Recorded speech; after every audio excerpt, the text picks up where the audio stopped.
సియోను వాసి సర్వాధికారి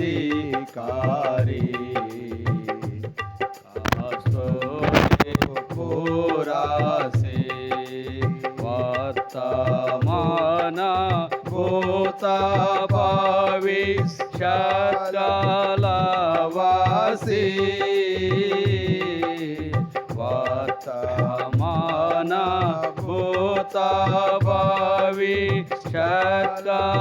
భవిష్యత్కాలవాసి alpha omega తానే అల్ఫా ఓమెగా తానే ఆద్యంతము మన యేసే ఆద్యంతము మన యేసే స్వచ్ఛంద సియోను వాసి సర్వాధికారి కస్తూరి పురాసి ఇదిగో నేనొక నిబంధనను అద్భుతముల చేతున్ ప్రజలందరి ఎదుట ఇదిగో నేనొక నిబంధనను అద్భుతముల చేతున్ ప్రజలందరి ఎదుట పరిశోధింపజాలని మహా పనులెల్లా ప్రభువే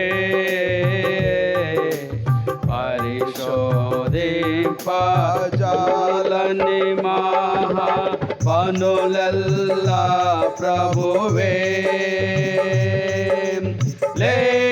లేకాలేని యాదోతముల్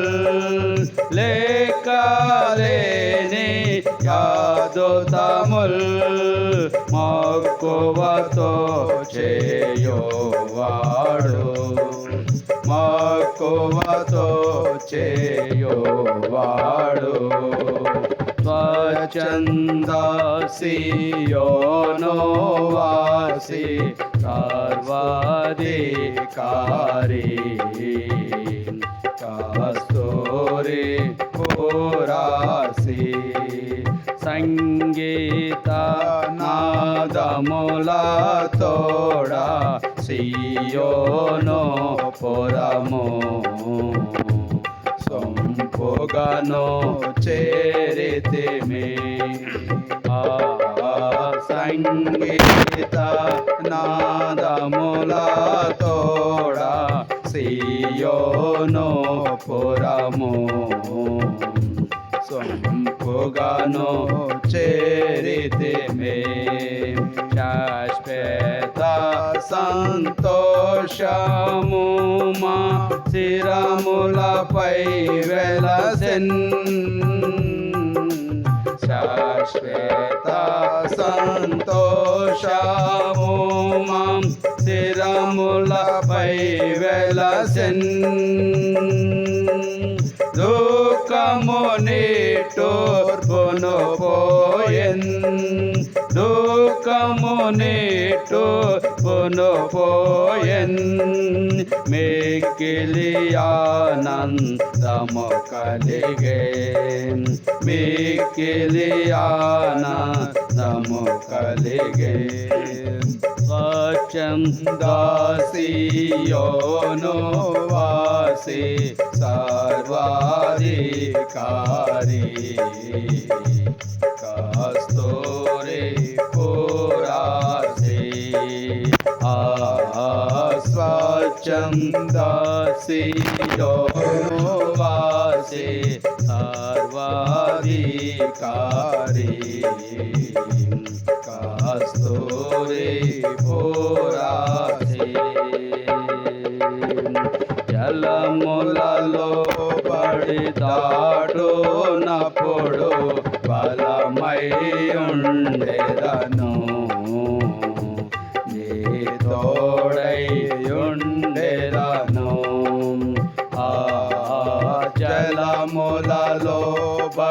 దాటునప్పుడు బలమై ఉండేదను నీ తోడై ఉండేదము నదులలో వెళ్ళునప్పుడు నీపై పారావో నదులలో వెళ్ళునప్పుడు నీపై పారావో అగ్ని మధ్యాహ్న నడచినాను అగ్ని మధ్యాహ్న నడచునాను జ్వాలలో నిన్ను కాల్చగలేవు జ్వాలలో నిన్ను కాల్చగలేవు స్వచ్ఛంద సియోను వాసి సర్వాధికారి కస్తూరి పురాసి స్వచ్ఛంద సియోను వాసి సర్వాధికారి కస్తూరి పురాసి ఇత్తడి తలుపుల పగుల గోటెద వినుప గడియలను విడగొట్టెదను నేను ఇత్తడి తలుపుల పగుల గోటెద వినుప గడియలను విడగొట్టెదను నేను అంధకార తలములలో నటి నిదులాను అంధకార స్థలములలో నటి నిదులాను రహస్యములో మరుగైనా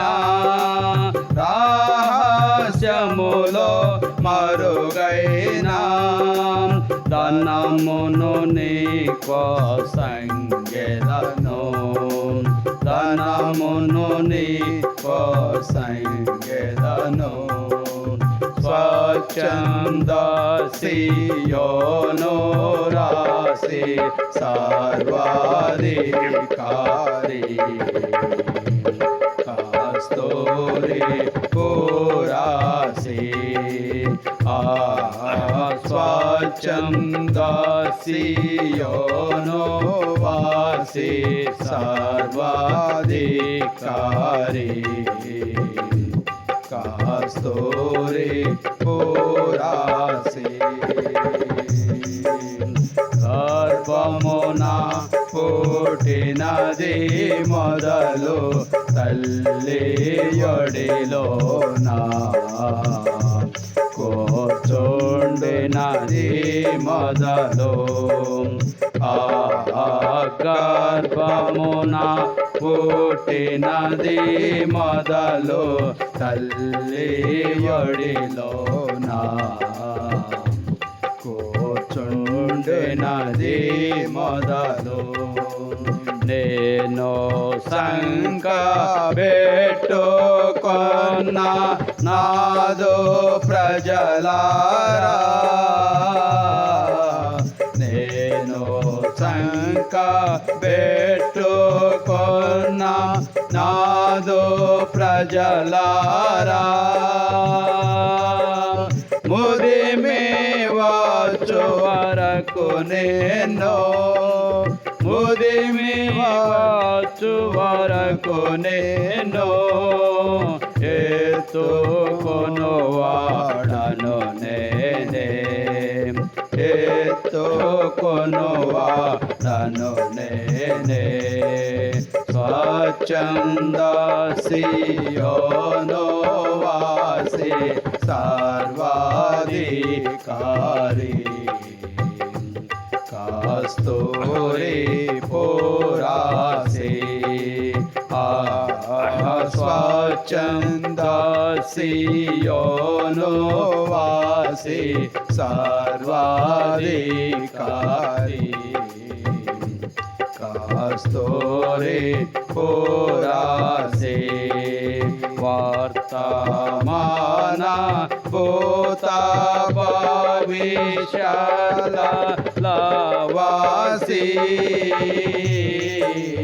वर्तमान भूत भविष्यवासी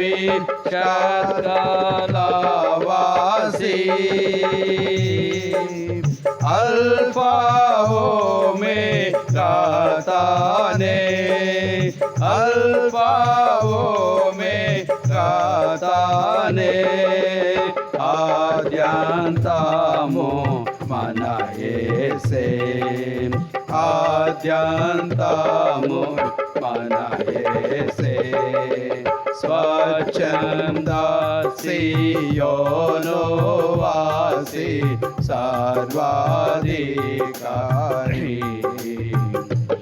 कस्तूरी पुरासी स्वच्छंद सियोनो वासी सर्वाधिकारी कस्तूरी पुरासी బైబిల్ కోరస్ పాడుకుందాం. మనమందరం బైబిల్ పైకెత్తి బైబిల్ పల్లవి పాడుకుందాం. మాట బంగారు మాట బైబిల్లో మాట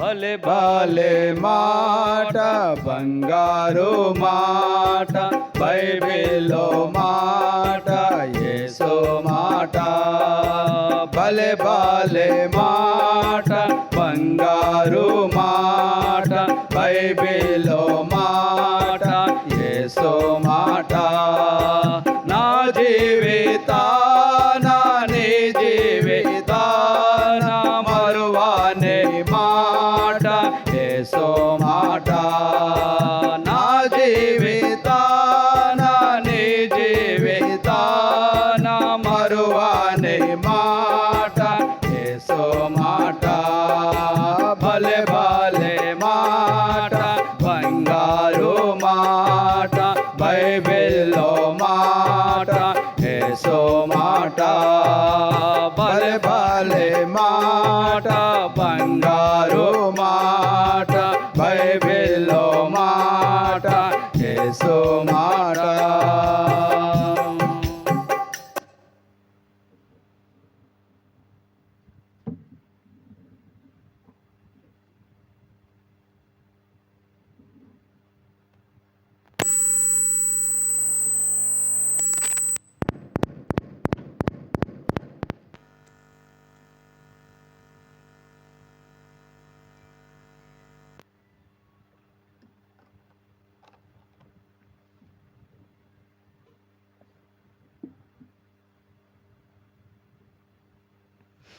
బల్ల కొరకు వాక్యాన్ని మనం చూద్దాము.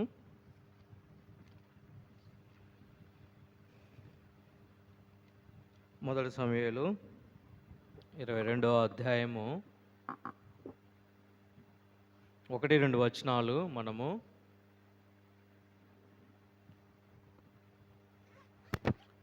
కలిసి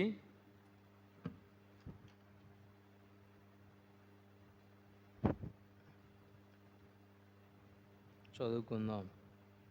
మొదటి సమయంలో 22వ అధ్యాయము 1-2 వచనాలు మనము చదువుకుందాం.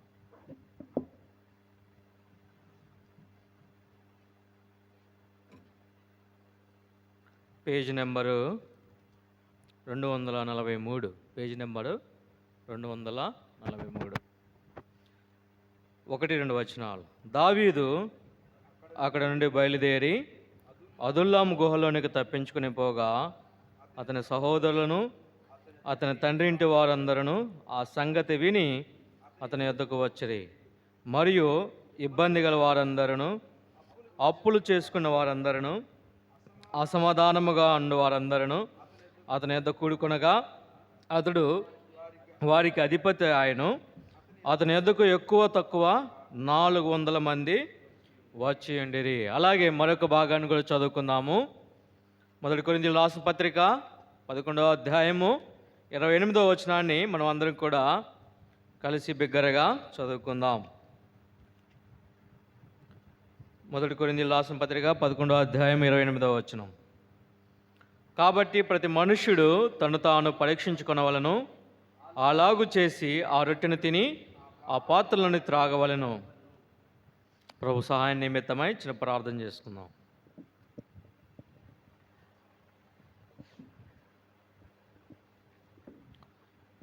పరలోకమున్న తండ్రి, జీవం కలిగిన దేవా, నీ పరిశుద్ధమైన నామమునకు వందనాలు, స్తోత్రాలు చెల్లిస్తూ ఉన్నాం. ఈ దినాన్ని బట్టి వందనాలు. ఈ దినాన మమ్మల్ని సజీవ లెక్కలో ఉంచిన విధానాన్ని బట్టి కూడా వందనాలు. నిన్ను ఆరాధించే భాగ్యాన్ని మీరు మాకు ఇచ్చిన విధానాన్ని బట్టి వందనాలు. పాటలు పాడే సమయము, ఆరాధన వర్తమానము, ఆరాధించే సమయము, ఇప్పుడు బల్ల కొరకైన వర్తమానాన్ని మీరు అనుగ్రహించండి. చదివినటువంటి లేఖన భాగాలను మాకు పంచి విడిచిపెట్టమని ప్రార్థన చేస్తూ ఉన్నాం.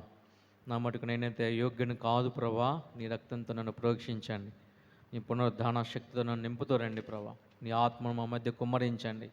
మేము ఎలా వచ్చామో అలా వెళ్ళిపోకుండా దేవా, నీ మొక్క స్వరాన్ని వినగలిగి ఆ స్వరం ప్రభా మా హృదయాల్లో పనిచేయనట్లుగా సహాయం చేయండి ప్రభా. నేను కాదు, మీరు మాట్లాడండి. మీరు మాట్లాడితే మీ మాటల్లో జీవం ఉంటుంది. ఆ జీవం నన్ను, మమ్మల్ని అందరినీ బ్రతికిస్తుంది, మార్పుని తీసుకొస్తుంది ప్రభా, ఉజ్జీవాన్ని తీసుకొస్తుంది ప్రభా. కాబట్టి నీ స్వరాన్ని మాకు వినిపింపచేయండి. మీరైతే ప్రభా ఎవరికి ఏ మాటలు అవసరమై ఉన్నదో వారితో మీరు మాట్లాడగలరు ప్రభా. కాబట్టి దేవా సహాయం చేయండి ప్రభా. నిలబడుతున్న నన్ను నీ రక్తంతో ప్రోక్షించండి ప్రభా. మరొక్కసారి నీ పునరుద్ధాన శక్తితో నన్ను నింపండి, బలహీనతను తీసివేయండి, సంపూర్ణమైన ఆరోగ్యాన్ని అనుగ్రహించండి దేవా. శక్తిని, బలాన్ని అనుగ్రహించమని కూడా ప్రార్థన చేస్తూ ఉన్నాం దేవా. నాయనా, నీ ప్రజల సమయాన్ని వృధా చేయకుండా దేవా, వ్యర్థమైనది నా నోటి నుండి ఏది కూడా రాకుండా ఉండడానికి దేవా మీరే సహాయం చేయమని వచ్చిన వారిని బట్టి కూడా నీకు వందనాలు చెల్లిస్తూ, మరి యోగ్యమైన రీతిలో వాక్యపు వెలుగులో మమ్మల్ని పరీక్షించుకొని దేవా నైనా నీ యొక్క బలలో పాలు పొందడానికి సహాయం చేయమని మరొక్కసారి ప్రభా నైనా నీ సన్నిధిని మా మధ్య కుమ్మరించమని, మా ఆలోచనలు అటు ఇటు పరిగెత్తకుండా మాలో ఉన్న అశ్రద్ధ తీసివేసి ఎంతో భయముతో వణుకుతో నీ స్వరాన్ని వినగలిగే దేవా ఆశను మాలో పుట్టిస్తూ రమ్మని నజరేయుడైన యేసుక్రీస్తు నామంలో స్తుతించి ప్రార్థించడి వేడుకుంటున్నాం తండ్రి, ఆమెన్.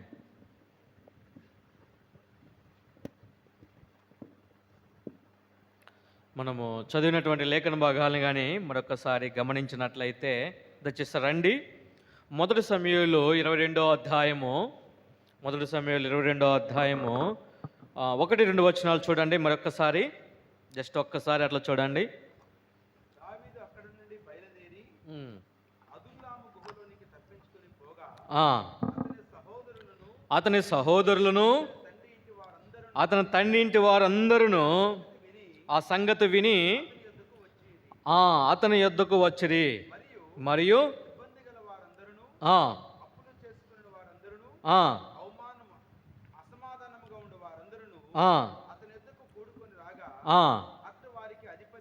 అతడు వారికి అధిపతి ఆయను. ఎక్కువ తక్కువ 400 మంది వచ్చి ఉండిరి. చూడండి, దయచేసి చూడండి. ఇక్కడ గమనించినట్లయితే దావీదు తన జీవితం అనేది ఎక్కడి నుంచి ప్రారంభించబడి ఎక్కడ ముగించబడతా వచ్చింది? స్థలం. ఏ స్థలము నుంచి ప్రారంభించబడి ఏ స్థలంలో తన జీవితం అనేది ముగించబడింది? గమనించండి. బెత్లెహేము నుంచి యెరూషలేము వరకు తన ప్రయాణం అనేది సాగుతూ వచ్చింది. మరొక విషయం చెప్తాను చూడండి. అరణ్యంలో దావీదు యొక్క జీవితంలో కొన్ని మజిలీలు ఉన్నాయి. దావీదు యొక్క జీవితంలో అరణ్యంలో కొన్ని మజిలీలు ఉన్నాయి. వాటిల్లో మనం చదువుకున్నది మొదటిది ఏంటండి? అది ఎక్కడున్నాడు? ఆయన అదుల్లాము గుహలో ఉన్నాడు. రెండోదిగా ఆయన ఎక్కడున్నాడు? అరణ్యంలోనంటే సిగ్లక్ అనే ప్రాంతంలో ఉన్నాడు. మూడోదిగా కానీ గమనించినట్లయితే హెబ్రోను అనే ప్రాంతంలో ఆయన అంటా వచ్చినాడు. ఈ దినాన ఈ యొక్క అదుల్లాము గుహలో నుంచి మన ఆత్మీయంగా ఏమి నేర్చుకోవాలా, ఏమి సరి చేసుకోవాలా, దేవుడు ఏ రీతిగా నీతో నాతో మాట్లాడుతూ ఉన్నాడో ఒక 3 విషయాలు చూసి మనం ముగించేద్దాం. ఒక 3 విషయాలు చూసి మనం ముగించేద్దాం. మరొకసారి చెప్పండి. దావీదు యొక్క జీవితంలో అరణ్యంలో ఒక 3 మజిలీలు ఉన్నాయి. ఏంటి అంటే మొదటిది ఏంటండి? అదుల్లాము గుహ, తర్వాత సిగ్లక్, తర్వాత హెబ్రోను. ఈ దినాన మనము అదుల్లాము గుహ గురించి కొన్ని విషయాలు మనం చూద్దాం. ఈ అదుల్లాము గుహ మొట్టమొదటిగా దేనికి గుర్తుగా ఉంది అని అంటే సంఘానికి గుర్తుగా ఉంది. ఎలాగో అది కూడా నేను చెప్తా. మొట్టమొదటిగా ఈ యొక్క అదుల్లాము గుహ అనేది సంఘానికి గుర్తుగా ఉంటా ఉంది. ఇంకోటి ఏంటినంటే ఈ అదుల్లాము గుహ అనేది ఒక బెత్లెహేముకి కొంత దూరంలో ఒక ఎడారి లాంటి అరణ్య ప్రాంతంలో ఇది ఉంది. ఈ గుహను ఏ విధంగా దేనికి ఉపయోగించేవాళ్ళు అని అంటే దావీదు కంటే ముందుగా ఉన్నటువంటి వాళ్ళు ఈ గుహను ఎట్లా ఉపయోగించారు, దేనికి ఉపయోగించేవాళ్ళు అని అంటే అక్కడ ఉన్న పశువులను, గొర్రెలను కానీ మేకలు కానీ పశువులు కానీ ఏం చేసేవాళ్ళు అక్కడ కాపర్లు అని అంటే బాగా వర్షం వస్తున్నప్పుడు, బాగా ఎండ వస్తున్నప్పుడు తీసుకెళ్ళి ఆ గుహలో ఆ కాపర్లు ఆ యొక్క పశువులను ఉంచుతూ వచ్చేవాళ్ళు. దానికి ఈ గుహను ఉపయోగించేవాళ్ళు. ఆ తర్వాత దావీదు జీవితంలో ఈ అదుల్లాము గుహ అనేది చాలా ప్రాముఖ్యమైనదిగా తన జీవితంలో ఉంటా వచ్చింది. అసలు ఏంటి ఈ అదుల్లాము గుహ? దావీదుకు ఎందుకు ఇంత ప్రాముఖ్యంగా అవుతా వచ్చింది? ఈ అదుల్లాము గుహలో నుంచి నీవు నేను ఏం నేర్చుకొని సరిచేసుకొని ప్రభు యొక్క బలలో పాలు పొందాలా అన్నది ప్రశ్న. చూడండి, మొట్టమొదటిగా అదుల్లాము గుహలో నుంచి నీవు నేను నేర్చుకోవాల్సింది సంఘానికి ఎలా సాదృశ్యంగా ఉంది, లేదా సంఘంతో ఎలా పోల్చబడతా వచ్చిందో దయచేసి చూడండి. మొట్టమొదటిగా 1 సమూయేలు 22వ అధ్యాయము 1వ వచనం. కొన్ని విషయాలు మనం చూద్దాం. చూడండి, 1 సమూయేలు 22వ అధ్యాయము 1వ వచనం. దావీదు అక్కడి నుండి బయలుదేరి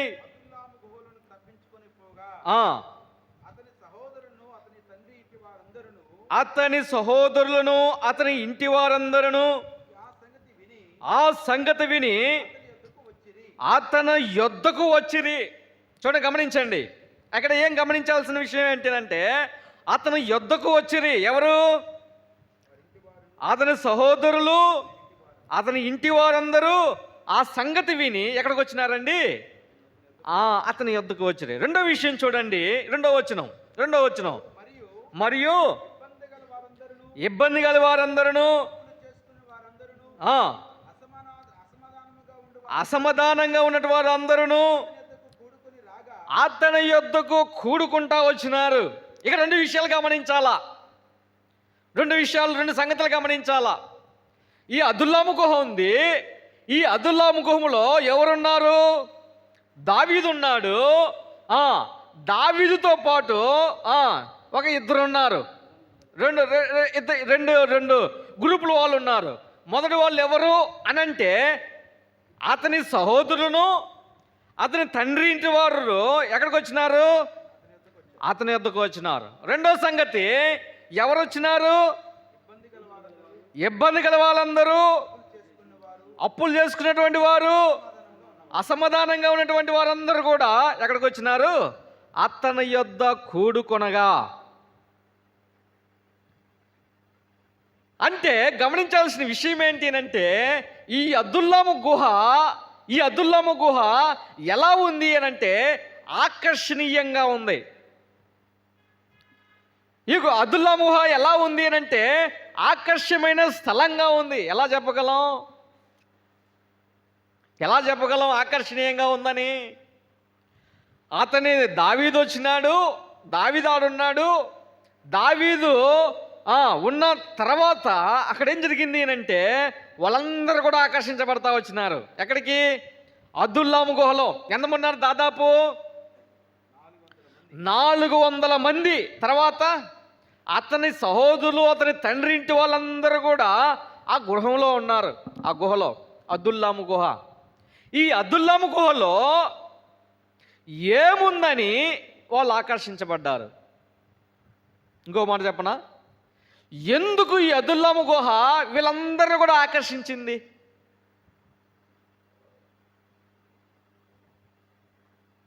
ఎందుకు ఆకర్షించింది? తన తండ్రి వారిని, సహోదరులను ఆకర్షించింది. దాదాపుగా 400 మందిని అక్కడ కూడుకునే విధంగా, చేరుకుని అక్కడ ఉండే విధంగా ఆకర్షణీయంగా ఉంది ఆ యొక్క అదుల్లాము గుహ. ఎందుకు? సహోదరుడు చాలా చక్కగా చెప్పినాడు. ఎందుకు? దావీదు అక్కడున్నాడు. ఆకర్షణీయంగా అదుల్లాము గుహ ఎందుకయింది అని అంటే దావీదు అక్కడున్నాడు. ఒక మాట ప్రశ్న అడగనా? మనం ఎక్కడ కూడుకున్నాం ఇప్పుడు? చెప్పండి. దేవుని సంఘంలో నీవు నేను కూడుకుంటా వచ్చినాం. అర్థమవుతుందా? ఇది సంఘంలో ఎవరెవరు? నీవు నేను కూడుకునేదిగా ఉంది. మనల్ని ఆకర్షించింది ఎవరు? మనల్ని ఆకర్షించింది ఎవరు ఇక్కడ రావడానికి? చెప్పరేమి? దేవుడు. దేవుడు అంటే ఎవరు? ప్రభు అయిన యేసుక్రీస్తు వారు ఆకర్షిస్తేనే కానీ నీవు నేను ఇక్కడికి రాలా. ఈ అదుల్లాము గుహని చూసినట్లయితే దావీదు అక్కడ ఆకర్షణీయంగా ఉన్నాడు. వాళ్ళందరూ కూడా ఆకర్షిస్తూ ఉన్నాడు.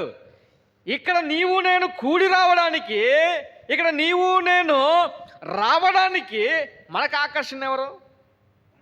క్రీస్తు. ఓ మాట చదువుతారా? యోహాను సువార్త 12వ అధ్యాయం 32వ వచనం. త్వరగా చదవండి దయచేసి. యోహాను సువార్త 12వ అధ్యాయం 32వ వచనం. యోహాను సువార్త 12వ అధ్యాయం 32వ వచనం. ఈ లోకాధికారి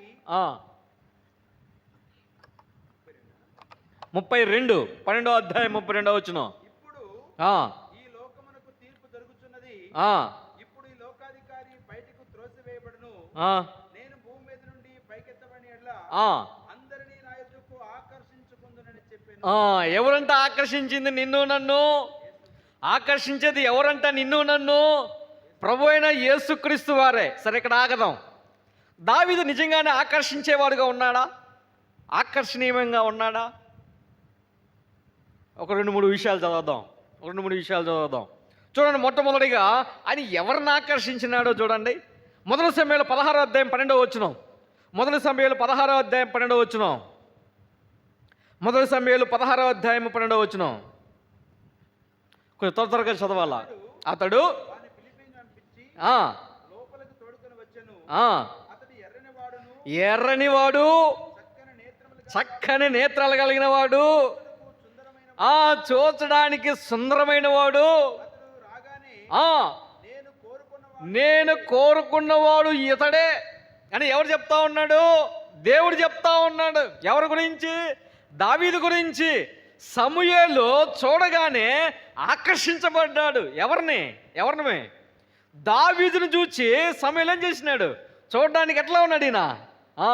చూడడానికి సుందరంగా ఉన్నాడు, ఆకర్షణీయంగా ఉన్నాడు. మొట్టమొదటిగా చూసినట్లయితే సమూయేలును ఆయన ఆకర్షించినటువంటి వాడిగా, ఆకర్షణీయటువంటి ఆకారం కలిగినటువంటి వాడిగా, రూపాన్ని కలిగినటువంటి వాడిగా ఉంటా ఉన్నాడు. ఇది మొదటిది. రెండోది చూడండి, 18వ అధ్యాయం 1వ వచనం. మొదటి సమూయేలు 18వ అధ్యాయం 1వ వచనం. మొదటి సమూయేలు 18వ అధ్యాయం 1వ వచనం. కొంచెం త్వరగా చదవాలా. మాట్లాడటం చాలించినప్పుడు యోనాతాను హృదయం ఏమైపోతా ఉంది? దావీదు హృదయముతో కలిసిపోయిను. ప్రాణ స్నేహితుడిగా అంటా ఉన్నాడు. రెండోదిగా ఎవరిని ఆకర్షిస్తా ఉన్నాడు ఈయన? ఎవరిని ఆకర్షిస్తా ఉన్నాడు? యోనాతాను ఆకర్షిస్తా ఉన్నాడు.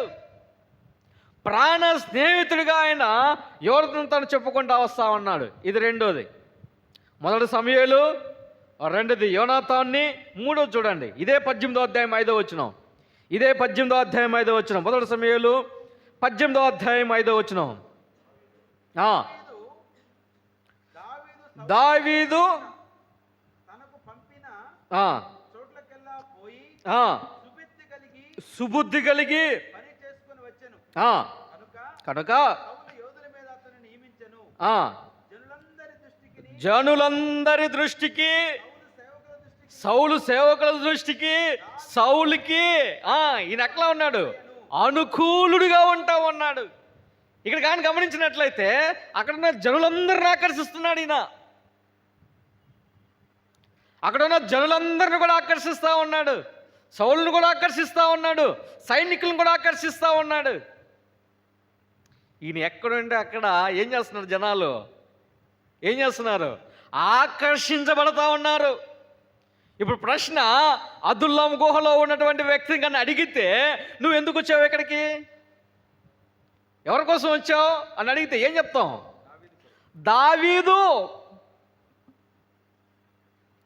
ఈ అదుల్లాం గుహకు నువ్వు ఎందుకు వచ్చినావు అని ఒక ప్రశ్న అడిగితే నువ్వేం చెప్తావు? అక్కడ ఉన్న వాళ్ళు ఏం చెప్తారు? దావీదు కొరకు. అక్కడ దావీదు ఉన్నాడు కనుక నేను వచ్చిన. ఒకవేళ దావీదు లేకపోతే ఇప్పుడు ప్రశ్న ఏంటి అంటే ఇక్కడికి నువ్వు ఎందుకు వచ్చినావు? ఇక్కడికి నువ్వు ఎందుకు వచ్చినావు? చూడండి, గమనించండి. వాళ్ళందరూ కూడా చూస్తూ వచ్చినారు. దావీదులో ఇన్ని విషయాలు చూస్తూ వచ్చారు వాళ్ళు. అర్థమవుతుందా? దావీదులో ఉన్నటువంటి విషయాలన్నీ కూడా చూస్తూ వచ్చినారు. చూసినారు కనుకనే ఏం చేయబడ్డారు? వాళ్ళు ఆకర్షించబడ్డారు. చూసినారు కనుకే ఆకర్షించబడ్డారు. ఇక్కడ ప్రశ్న ఏంటంటే, నీవు నేను క్రీస్తులో ఏమి చూసి ఆకర్షించబడ్డాం? That is the question.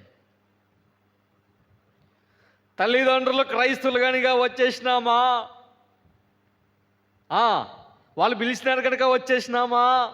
లేకపోతే ఏమన్నా చేస్తాడేమని వచ్చేసినామా? అసలు నిజంగా నిన్ను ఆకర్షించింది ఏంటి? That is the question. ఆ ప్రశ్న నీలో నాలో రావాలా? మాట చూడండి, పరమగీతములు రాసిన పత్రిక 1వ అధ్యాయం 16వ వచనం. పరమగీతములు 1వ అధ్యాయం 16వ వచనం. దయచేసి త్వరగా చదవాలా.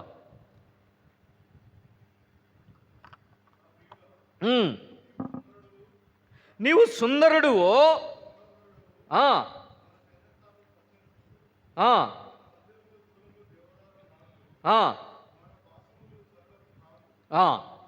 అట్లా చదువుతూ 3వ వచనం 4వ వచనం కూడా చదువు. అదే అధ్యాయం 3, 4 వచనాలు.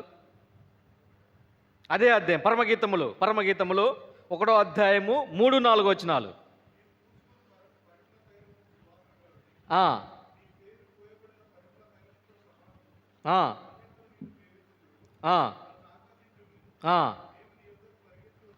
నీ యొద్దకు మేము ఏం చేస్తాము? పరిగెత్తి వచ్చేదము. ఏం చేస్తానండి ఇక్కడ గమనించండి. ఇక్కడ నీవు నేను ఆలోచించాల్సిన విషయం ఏంటంటే, నీవు నేను ప్రశ్నించుకోవాల్సిన విషయం ఏంటంటే, ఇక్కడ కానీ గమనించినట్లయితే, అయ్యా నువ్వు సుందరుడువు, నీవు మనోహరుడువు, నువ్వు ఇటువంటి వాడువు, అయ్యా నేను చూడడానికి నేను ఆకర్షించబడతా వచ్చినా అని అక్కడ సొలొమేతే అంటా ఉంది. నువ్వు సుందరుడు కనుక ఈ సుందరాన్ని, నీ మనోహరాన్ని నేను చూచి ఏం చేయబడతా ఉన్నాను? ఇక్కడ నిన్ను ఆకర్షించబడతా ఉన్నా. అయితే గమనించాల్సిన విషయం ఏంటంటే, ప్రభు అయిన యేసుక్రీస్తులో నీవు నేను ఏ సౌందర్యాన్ని చూచి, ఏ మనోహరాన్ని చూచి నీవు నేను ఆకర్షించబడ్డాం.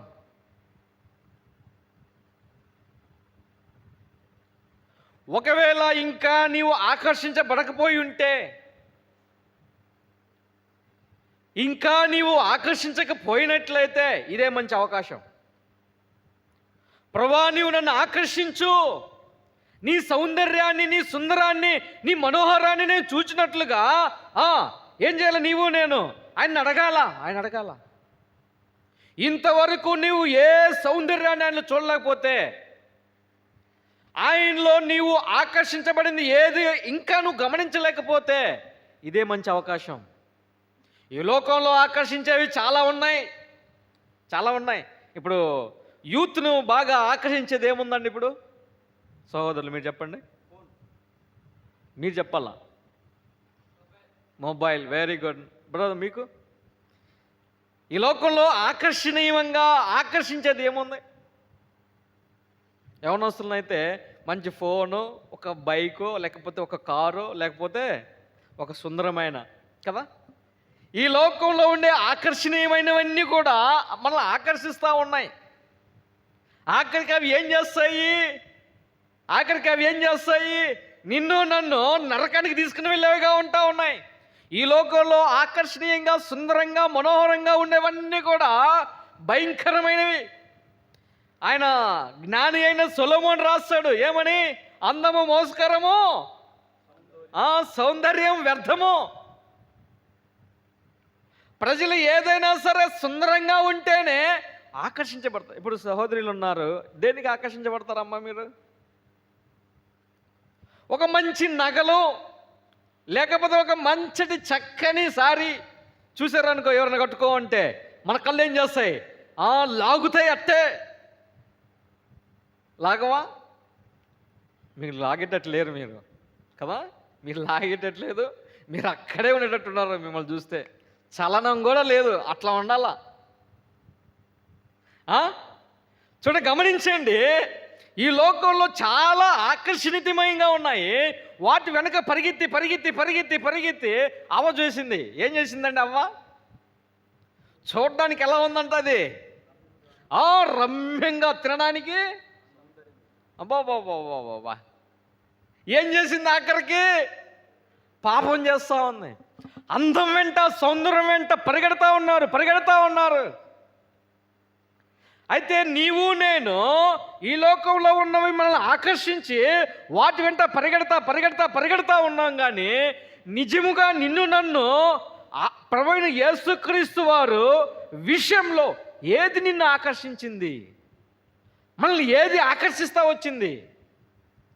సరే, ఆకర్షించబడ్డామో దేని వల్ల ఆకర్షించబడ్డాం? నువ్వు ఏమి చూస్తే ఆకర్షించబడ్డావు? ప్రశ్న. ఏదో వాళ్ళు పోతున్నారు కనుక మనం కూడా పోదాం కదా, ఆదివారం ఖాళీగా ఉన్నాం కనుక వచ్చి కూర్చుందాం. ఇప్పుడు జనరేషన్ క్రైస్తవుల్లో కూడా ఆకర్షణీయంగా ఏముందండి చర్చికి పోవడానికి? ఏముంది? ఇప్పుడు మనోళ్ళు ఇక్కడ ఏం లేకపోయినా, మ్యూజిక్ లేకపోయినా మంచిగా అది పెట్టి మంచిగా పాట పాడుతూ ఉన్నారు. హైదరాబాద్ మరి ఆ పట్టణంలో చూసినట్లయితే యవనస్తులను కానీ ప్రజలను కానీ సంఘం ఆకర్షణీయంగా ఏంది ఉందరా అని అంటే ఏముందో తెలుసా? మంచి మ్యూజిక్ బ్యాండ్, మంచి పాటలు,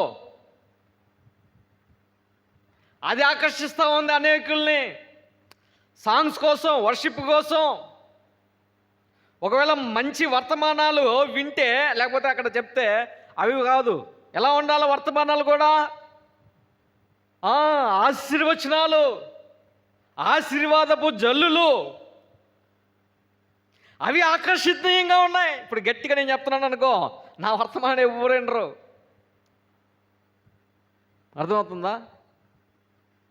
ప్రజలు క్రైస్తవులైన తర్వాత దేనికి ఆకర్షించబడతా ఉన్నారంటే దానికి. మంచి స్టేజ్ డెకరేషన్ కానీ, మంచిగా నేను కూడా ఒక మంచి సూటి గీట వేసుకుని మంచిగా ఎట్లా ఉంటే ఆకర్షణీతలు అవుతా ఉన్నారు జనాలు. అంతా మోసం వెంబడి పరిగెడతా ఉన్నారు. అసలు నేను ఎందుకు వెళ్తున్నా? దేవుడు నన్ను ఆకర్షించినాడా? నేను ఆకర్షించబడ్డానా? ఏం చూసి నేను ఆకర్షించబడతా ఉన్నా? ఏం చూశాను నేను? ప్రభువులో నువ్వు ఇంతవరకు చూసిందేంటి? ఒకవేళ ఆకర్షించబడకపోతే ఇదే మంచి అవకాశం. ప్రభువా, నన్ను ఆకర్షించు.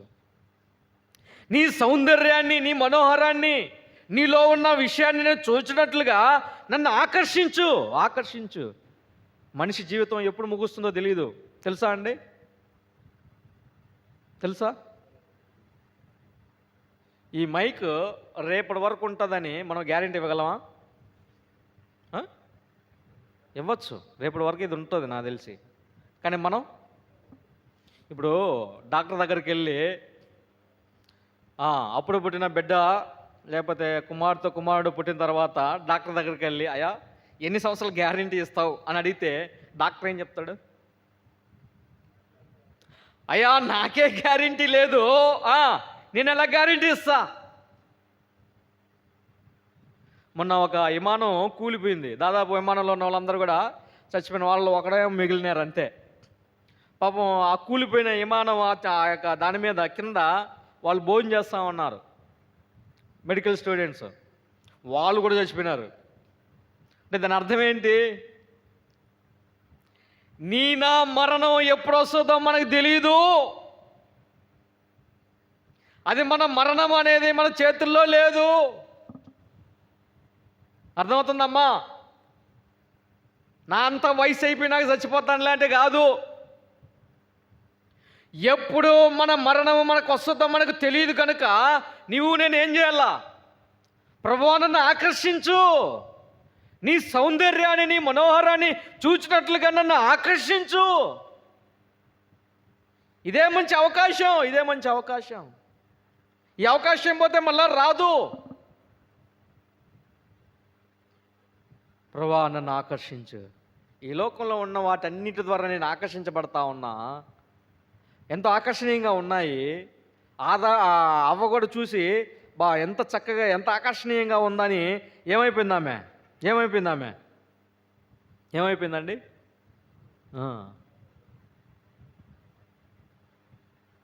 చూడండి, గమనించండి. ప్రశ్న ఏంటి అంటే, ఇంతవరకు నీవు దేవునిలో ఏ సౌందర్యాన్ని చూసినావు? ఏది నిన్ను ఆకర్షించింది? అదుల్లాము గుహలో ఉన్న దావీదు అక్కడ ఉన్న వాళ్ళందరిని కూడా ఆకర్షించింది. ఈ మందిరంలో ఉన్నటువంటి నిన్ను నన్ను దేవుడు ఆకర్షిస్తా ఉన్నాడు. అయితే ఏది ఆకర్షించింది నిన్ను నన్ను? ఒకవేళ ఆకర్షించబడింటే సంతోషం, ఒకవేళ ఆకర్షించబడకపోతే ఇదే మంచి అవకాశం. చూడండి, రెండవదిగా చూద్దాం రండి. 1 సమూయేలు 22వ అధ్యాయం 2వ వచనం. మరియు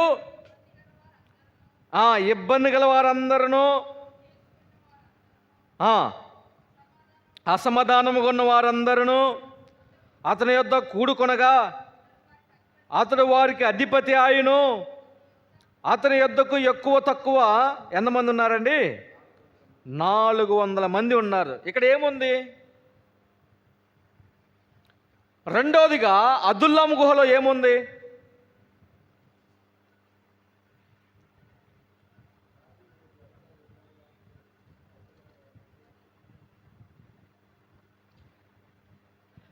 రెండోదిగా అదుల్లాము గుహలో ఏముంది అని అంటే అధికారం ఉంది. ఏముందండి? అధికారం ఉంది. ఏం చేస్తున్నారు వాళ్ళు? ఇష్టపూర్వకంగా ఏం చేస్తూ ఉన్నారు? ఆయనకు అప్పగించుకుంటా ఉన్నారు. అక్కడ రాయబడింది చూడండి. ఏం చేస్తా ఉన్నారు? అతను ఎందుకు కూడుకునగా అతడు వారికి ఏమైనాడు? అధిపతి ఆయను. అనంటే అదుల్లాము గుహలో రెండో విషయం నీవు నేను నేర్చుకోవాల్సింది ఏంటి అంటే, అక్కడ అధికారం ఉంది. అధికారి ఎవరు? అదుల్లాము గుహలో అధికారి ఎవరు అనంటే దావీదు. ఇక్కడ ఎవరు అధికారి అండి? సంఘంలో అధికారి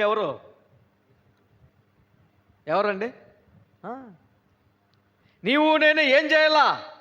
ఆ అధికారానికి నీవు నేను లోబడాలా. వాళ్ళు ఇష్టపూర్వకంగా ఏం చేస్తూ ఉన్నారు? అయ్యా నువ్వు మాకు ఏమై ఉండాలా? అధికారిగా ఉండాలా. నీ అధికారానికి మేమేం చేయాలా?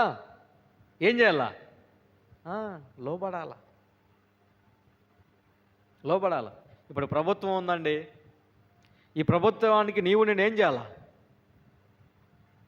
ఈ ప్రభుత్వం యొక్క అధికారానికి అతను మనకు నచ్చినా నచ్చకపోయినా, ఇష్టం ఉన్నా ఇష్టం లేకపోయినా ఏం చేయాలా? ఆ అధికారానికి నీవు నేను లోబడాల్సిందే, తప్పదది. మరి సంఘంలో ఉన్న అధికారానికి నీవు నేను లోబడుతున్నావా? ప్రశ్న. లేక మన ఇష్టపూర్వకంగా మనం ఉంటా ఉన్నామా? ఒక మాట చదవండి. ఎఫెసీయులకు రాసిన పత్రిక 4వ అధ్యాయము 8వ వచనం నుంచి చూడండి దయచేసి. ఎఫెసీయులకు రాసిన పత్రిక 4వ అధ్యాయము 8వ వచనం.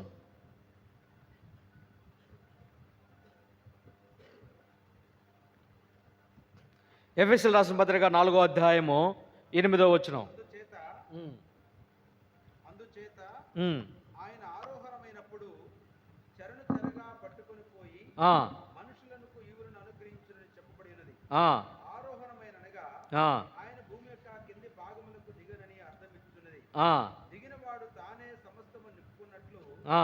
ఆకాశ మండలం అన్నిటికంటే 12-13 చదవనా? ఇంకా 12వ వచనం 13వ వచనం. మనందరము ఆ, విశ్వాస విషయములోను ఆ, దేవుని కుమారుని గురించిన జ్ఞాన విషయములోను ఆ, ఏకత్వము పొంది ఆ, సంపూర్ణ పురుషులము వరకు ఆ, అనగా క్రీస్తునకు కలిగిన సంపూర్ణతకు సమానమైన ఆ, సంపూర్ణత కలుగు వరకును ఆ, ఆయన ఇలాగు నియమించను. ఆ, పరిశుద్ధులు సంపూర్ణమగినట్లు ఆ, క్రీస్తు శరీరము క్షేమాభివృద్ధి చెందుటకును ఆ. క్రీస్తు చూడండి, చాలా చాలా మంచిగా అక్కడ రాయబడతా వచ్చింది మాట. క్రీస్తు శరీరము క్షేమాభివృద్ధి చెందుటకు క్రీస్తు శరీరము క్షేమాభివృద్ధి పొందినట్లుగా ధర్మము జరుగుటకును పరిచర్య ధర్మం జరగడానికి అపోస్తులుగాను, ప్రవక్తలుగాను, సువార్తికులుగాను, కాపర్లుగాను, ఉపదేశకులుగాను ఆయన ఏం చేస్తూ వచ్చినాడు? నియమించినాడు. ఎందుకు? వీళ్ళందరూ సంఘం యొక్క క్షేమాభివృద్ధి పొందాలని అంటే వీళ్ళందరూ ఉండాలా. వీళ్ళందరూ కూడా మనం క్షేమం పొందడానికి, సంఘం క్షేమం పొందడానికి, వృద్ధి చెందడానికి, దాని ద్వారా అనేకులు మేలు పొందడానికి ఎవరు కావాలా? వీళ్ళందరూ కావాలా. వీళ్ళందరూ కూడా సంఘంలో ఉండాలా. దేవుడు వీళ్ళందరిని కూడా పెడతా వచ్చినాడు. చూడండి, గమనించండి. మన సహవాసము నాకు తెలిసి మన భారతదేశంలో చాలా విస్తృతంగా వ్యాప్తి చెందుతూ వచ్చింది. దానికి కారణం ఏందో తెలుసా? బక్సింగ్ గారితో ఉన్న పాటు అనేకులు పరిచారకులుగా ఉన్నారు, సువార్థికులు ఉన్నారు, బోధకులు ఉన్నారు, పాటలు పాడే వాళ్ళు ఉన్నారు, పాటలు రాసే వాళ్ళు ఉన్నారు, బాత్రూమ్లు కడిగే వాళ్ళు ఉన్నారు, వంట చేసేటువంటి వారు ఉన్నారు, అనేకులు ఉన్నారు. వీళ్ళందరూ కూడా యొక్క సంఘం యొక్క క్షేమాభివృద్ధి కోసం దేవుడిచ్చినాడు. అయితే నీవు నేనేం చేయాలా? ఒక మాట చూడండి. హెబ్రీయులకు రాసిన పత్రిక 13వ అధ్యాయం 7వ వచనం.